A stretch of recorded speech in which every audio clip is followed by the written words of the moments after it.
예, 오늘 질의하겠습니다. 후보자님께서는 2010년 6월 10일 후보자가 서울중앙지방법원 형사 12단독 판사일 때 노무현 전 대통령 연결식장에서 소란을 피운 혐의로 백원우 전 민주당 의원에게 벌금 100만 원을 선고하셨습니다. 기억하시나요? 기억합니다. 사건 당시 백원우 전 의원은 연결식의 장외 의원 중 한 명으로서 연결식을 진행하는 사람 중 한 명이었습니다. 그런데 연결식 중에 이명박 전 대통령 부부가 헌화하러 나가는 순간 자리에서 일어나 사죄하라, 어디서 분향을 해라고 외치다가 경호원에게 제지당했습니다. 기억하십니까? 예, 기억합니다. 이에 대해서 유죄를 선고한 후보자와 달리 항소심과 대법원에서는 백원우 전 의원에 대해서 무죄를 선고했습니다. 판결문 내용을 보면 행사장의 질서 유지도 중요하지만 권력자에게 할 말을 할 수 있는 표현의 자유를 보호하는 것이 더 중요하다는 취지인 것 같습니다. 후보자는 이 판결에 대해서 어떻게 생각하십니까? 예, 그 판결에 대해서는 저도 정말 많은 고민을 했었습니다. 국장에서의 그 법적인 보호 이익이 무엇인가에 대해서 많이 고민을 했었고, 그래서 일부 무죄를 하고 이 부분에 대해서는 국장은 지금 고인께서 전 국민의 대통령으로서 돌아가셨고 그 추모에 장으로 마련된 행사였기 때문에 거기에 대해서는 장례위원이라 할지라도 장례식 방해의 고의가 있다고 볼 수 있다, 이렇게 판단을 했습니다. 그런데 말씀하신 대로 항소심에서 무죄 판단이 나왔고요. 제가 이 항소심 판결을 보고 저도 많이 고민을 했습니다마는 역시 의심스러울 때는 피고인의 이익으로라는 법원을 생각하면서 저도 많이 저를 돌아보게 됐습니다. 그래서 네. 저에게는 사실은 이 부분은 아쉬운 판결이기도 합니다. 네, 예. 반성하셔야 되는 판결 같은데요. 제가 보기에는 네. 무죄가 나서요. 예. 후보자가 판결 내린 이 사건과 유사한 일이 최근에도 있었습니다.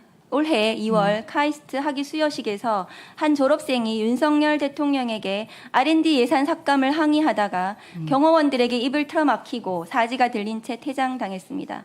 이후 이 학생은 업무 방해죄로 경찰의 조사까지 받았습니다. 그런데 권력자가 듣기 불편한 말을 했다고 입을 틀어막고 끌어내는 모습이 상당히 유사합니다. 다행히 카이스트 대학생은 업무 방해죄에 대해 무혐의 결론이 나서 경찰에서 불송치되었습니다.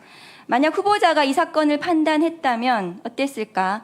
백원우 전 의원의 사건처럼 권력자의 편을 들어주지 않았을까 의심스럽습니다. 후보자가 대법관이 된다면 윤석열 정권의 입틀막도 옹호해주는 권위주의적인 판결을 할 것으로 걱정이 됩니다. 어떻게 생각하십니까? 저도 그 판결 이후에 저를 많이 돌아보고 반성도 했습니다. 그래서 국민의 표현의 자유를 더 존중하는 그런 판단을 하도록 노력하겠습니다. 네, 다음으로 질의하겠습니다. 후보자님, 대법관 후보자에게는 국민 눈높이에 맞는 청렴함과 도덕성이 필수라고 봅니다. 어떻게 생각하십니까? 전적으로 공감합니다. 언론에 이미 보도된 바와 같이 후보자의 20대 자녀는 이른바 아빠 찬스로 비상장 주식에 투자해 막대한 시세 차익을 거둔 것으로 밝혀졌습니다. 2022년 8월 후보자의 장녀는 서울 재개발구역에 전세를 끼고 7억 7천만 원의 다세대 주택을 분양받았습니다. 주택을 매입하는 과정에서 2억 6천만 원의 전세금을 제외한 5억 1천만 원 중 3억 800만 원을 후보자의 배우자로부터 증여받았고 나머지 2억 200만 원은 아버지에게 빌렸습니다.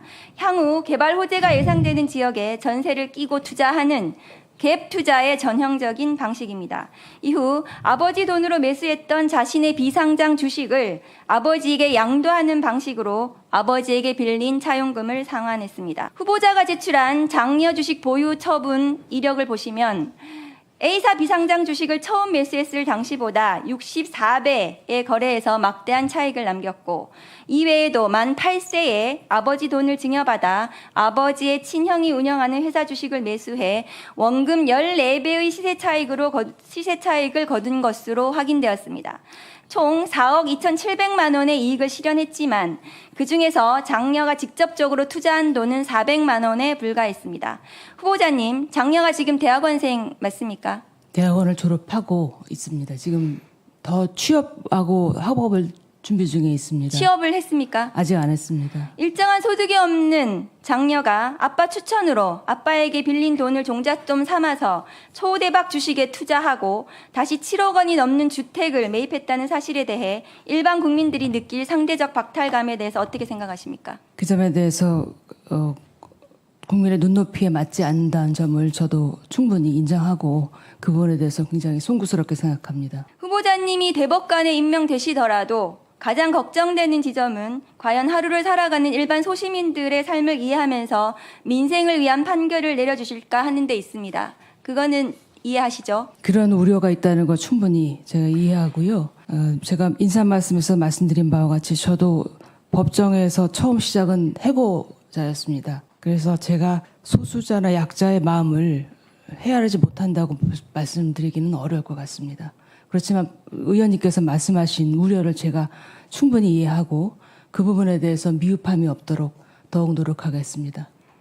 다음 판결 한번 보시겠습니다. 지난 2022년 후보자가 서울고법에 재임할 당시 내렸던 현대자동차 사내 하청업체 노동자 불법 파견 사건 판결을 보시면 1심 판결을 뒤집고 사용자의 손을 들어줬습니다. 이 판결 기억하시나요? 예, 기억합니다. 지금 1심 재판부는 현대차가 수행에 필요한 지시를 하는 등 지휘 명령권을 보유 행사했다며 원고 승소 판결을 내렸음에도 후보자가 있던 민사 15부 재판부는 같은 사건을 심리하고 제출된 증거로 볼 때 현대차로부터 상당한 지휘 명령을 받았다고 볼 수 없다며 원고 패소 판결을 내렸습니다.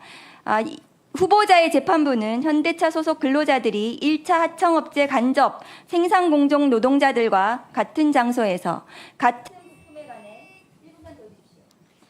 직접 공동 작업을 했는지 증명할 직간접적 증거가 부족하다고 판시했는데요.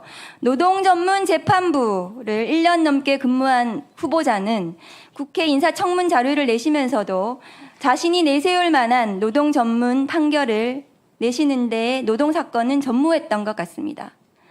당시 후보자 판결하고 다른 대법원 판결도 있습니다. 현대미포조선이 생산 현장의 일부 공정을 떼어내어 용인기업에 사내 도급한 행위가 실제로는 직접 고용에 해당한다는 대법원 판결이 나왔습니다. 후보자님, 대법원 판결 하나에는 무수히 많은 가장들의 생계가 있습니다. 후보자가 과연 국민의 편에 서서 균형 잡힌 판결을 내릴 수 있을지 서민의 삶을 이해하고 있는지 많은 국민들이 묻고 있습니다. 이에 대해서 답해 주십시오. 예, 말씀드리겠습니다. 이 자동차 제조는 상당히 많은 공정으로 이루어져 있습니다.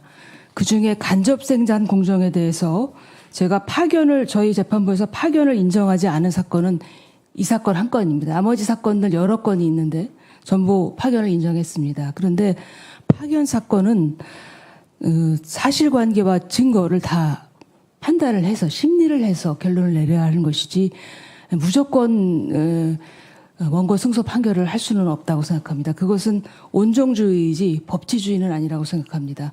그리고 지금 말씀하셨던 그 판결은 대법원에 지금 계속 중이고 다른 재판부 판결도 그래서 제가 이 자리에서 더 말씀드리기는 적절하지 않은 것 같습니다. 대법원에서 그 판결이 다른 결론이 나오면 후보자님께서는 다시 한번 고려해 보시겠습니까? 예, 제가 다시 한번 돌아보고 제가 부족한 점이 있는지를 살펴보겠습니다.